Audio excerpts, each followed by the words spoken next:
ഇത് തദ്ദേശ വകുപ്പിൻ്റെ പ്രധാനപ്പെട്ട 4-5 ക്യാമ്പയിനുകൾ സംബന്ധിച്ച റിവ്യൂ ആയിരുന്നു.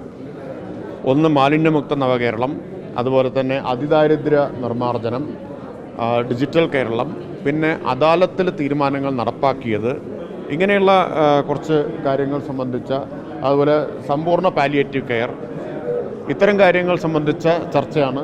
തദ്ദേശ വകുപ്പ് നടത്തുന്ന പ്രവർത്തനങ്ങളുടെ റിവ്യൂ ആണ് ഇവിടെ നടന്നത്. പുനരധിവാസത്തിൻ്റെ കാര്യത്തിൽ കാര്യങ്ങളെല്ലാം ശരിയായ ദിശയിൽ തന്നെയാണ് നടക്കുന്നത്. ഇപ്പോൾ ഇന്ന് മൈക്രോ പ്ലാൻ പദ്ധതികളുടെ പ്രവർത്തന ഉദ്ഘാടനം നടക്കുകയുണ്ടായി. അപ്പോൾ അതൊരു വലിയ ചുവടുവെപ്പാണ്. പുനരധിവാസത്തിൻ്റെ കാര്യത്തിൽ വലിയ ചുവടുവെപ്പാണ്. വളരെ സമഗ്രമായ, സൂക്ഷ്മമായ, ശാസ്ത്രീയമായിട്ടുള്ള മൈക്രോ പ്ലാൻ ഇന്ന് ഉണ്ടാക്കിയിട്ടുണ്ട്. ഉപജീവനം, അതുപോലെ തന്നെ വിദ്യാഭ്യാസം, ആരോഗ്യം, ഭക്ഷണം, പോഷകാഹാരം, പിന്നെ സാമൂഹിക മാനസിക ഇടപെടൽ തുടങ്ങിയിട്ടുള്ള എല്ലാ മേഖലകളെയും സ്പർശിക്കുന്ന മൈക്രോ പ്ലാനാണ് ഇന്ന് മേപ്പാടി ദുരന്തബാധിതർക്ക് വേണ്ടി ഇന്ന് ഉദ്ഘാടനം ചെയ്തിട്ടുള്ളത്. അതാണ് നടപ്പാക്കാൻ തുടങ്ങിയിട്ടുള്ളത്.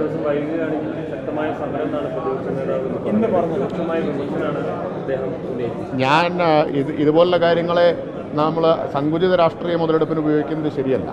നമ്മളെല്ലാവരും ഒറ്റക്കെട്ടായി നിന്നുകൊണ്ട് പുനരധിവാസത്തെ വേഗത്തിലാക്കാനുള്ള നടപടിയാണ് സ്വീകരിക്കേണ്ടത്. സർക്കാർ അതാണ് സ്വീകരിച്ചുകൊണ്ടിരിക്കുന്നത്.